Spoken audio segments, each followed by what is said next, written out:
Hello guys, welcome to my channel. My name is Mad Juguna or Miss Juguna.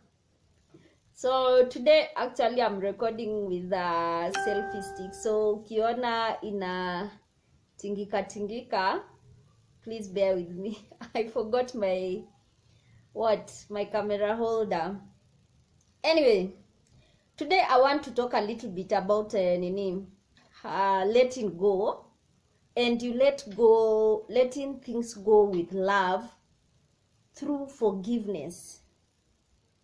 You guys know, if you have an issue with someone or you feel like you've been done wrong and you can't bring yourself to forgive this person, seriously and in all honesty, that is a choice you make to make this decision that you'll carry the burden. You've just unconsciously made that burden, any choice that you are ready and you are willing to carry that pain, that hiyo uzito, hiyo uchungu. It is not. I've done it before when an ex-boyfriend of mine, they actually the first one, I didn't realize that I was carrying a weight because I felt that I had been wronged, and I felt that I wanted a closure, like we sit down and discuss so that tunaweza funga hiyo milango. But guess what? I never got my closure from him. So I carried around this weight without even realizing it, of I was done wrong. But I didn't until I decided that I have forgiven, and until I decided that hii nimewachilia na I won't dwell on it again. That is when hiyo mzigo vile ilinitoka, I was able to look at the whole scenario and how I contributed to whatever happened between us, because you see, this relationship is between two people. And at the time before the forgiveness, I actually thought I was the one who was wronged. Only me. Such a narcissistic way of looking at things, but don't blame me. I'm still human, and I am learning that I am not perfect, and neither is any other human being for that matter. We are prone to mistakes. We are prone to doing wrong things, whether we do it consciously or unconsciously. But the most important thing I learned from my forgiveness was how much weight I had been carrying around with me.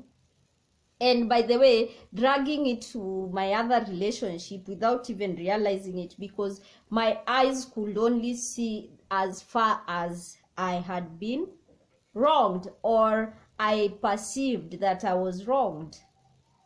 Remember, these are things that you learn after, but it doesn't always have to be that way.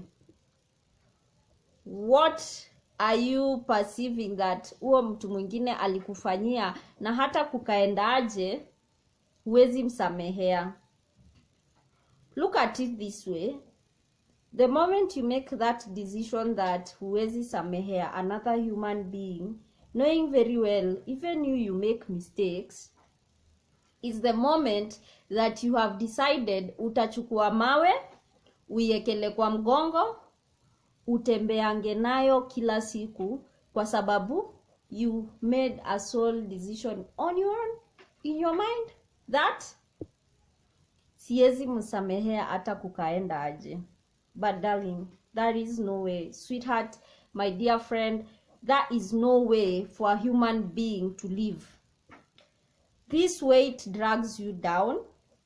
This weight inakuwekanga stagnant until the day you will revisit that part of yourself and decide that you have decided to let go.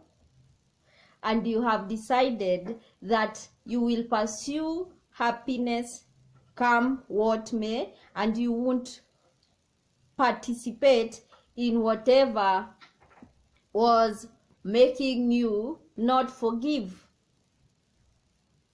Are we together?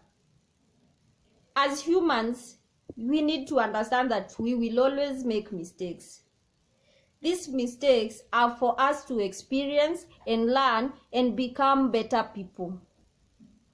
These mistakes are not for us to carry throughout our lives, and then when we get older with our own families, we are unable to be there fully present because we have patterns in our past that since we didn't choose to let go, the patterns still keep reoccurring in our lives. These patterns, they are somehow the same ones. Vile mtu sema, you almost you sort of always meet the same sort of people you are trying to not meet, because our minds works in patterns. So if there's a pattern that was incomplete, and incomplete means it was not resolved at the time, it will remain complete even for years, just replaying itself in different ways, but the pattern is the same. Let me give an example. You meet, for example, I'll give an example from a woman's point of view. You meet a certain gentleman, maybe, for example, hey, let's call him Mr. Patrick. You guys date for a while, maybe for even 6 months, 1 year, but along the way you guys break up without sitting down and deciding that it's over. Ama mnaambiana tu it's over without discussing what brought you to that point of we need to separate. You see? So what you've done, what Mr. X or Mr. Patrick has what has happened is that you've taken the unresolved issues. They are still with you because they are not resolved. That means they are incomplete. And as long as they are incomplete, they will keep playing in your mind over and over and over. And then depending with the thoughts you have, that is the frequency you will be tapping.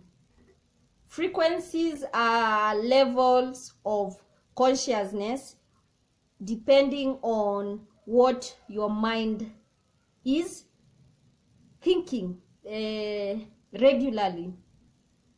So already you've carried this Mr. So and so or Mr. X from your past, but you didn't resolve what you guys separated about. Sasa unakuja tena, you meet another new guy, you are excited, this is a new person, and you are very hopeful the relationship will be different from your previous relationship. But some maybe months down the line, you start seeing the same patterns, but you can't seem to understand why. And then, by the way, as you go to the next person and to the next person, hizo patterns, they become shorter cycles. The first person might have been like for a year or 2 years or 3 years, and then when it comes to the next person, because you are noticing the same patterns, they become short, and then maybe you might break up ama decide what the hell, tuendele mnaendele. And then uko ukishaenda you are in a relationship, maybe you guys you've decided to have a family. That's when we involve kids in our relationship without resolving the issues. So those issues, they come in later now to mess you up, and then now you like hooked. Kutoka ni ngumu, kusonga mbele ni ngumu, so you are stuck with this pain. It's okay, but you need to go back emotionally. You have to go back emotionally. and go through that painful process that you were initially scared of. Like, you guys, if you hear like cat kakipiga kelele, it's my cat my dad gave me. Kuja hapa. Look at him. Isn't he cute? Okay. Turn mweke huku chini. He's very busy.